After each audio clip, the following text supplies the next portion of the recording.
2 weeks ago, Monkey Sports sent out this Warrior Burn XP2 carbon defensive shaft, and I was so excited about getting the shaft that I had to buy the ECD Delta graphene head and then strung it up with some armor mesh spider wire. But so this is going to be a review on those products.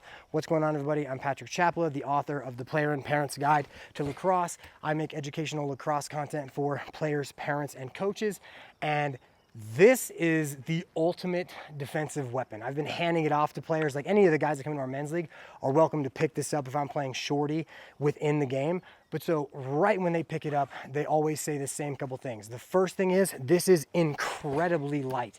And the reason most guys say it's so light is because there's no tape, because of this kind of dotted grip that they've added to it. It's absolutely amazing.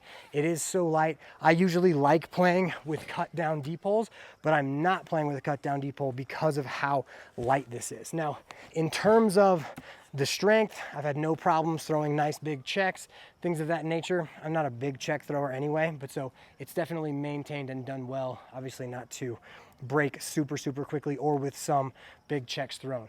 Now, in terms of the ECD graphene, I love this head. It reminds me a lot of an Edge, which is just your OG Edge, because of how flat the scoop is.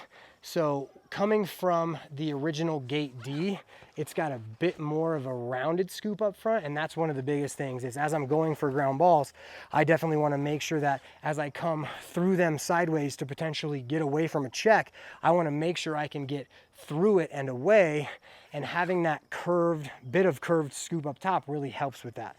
The other thing is with the pocket, I strung a mid-high pocket with armor mesh. Obviously, it does also sit low because of all of the unfixed joints of the armor mesh, and it throws like a dream. It's very light, like I mentioned before, and just playing with all of them together has been absolutely wonderful. I would recommend the ECD Delta to anyone, as well as the Warrior Burn XP2 Carbon. They are absolutely an amazing combination.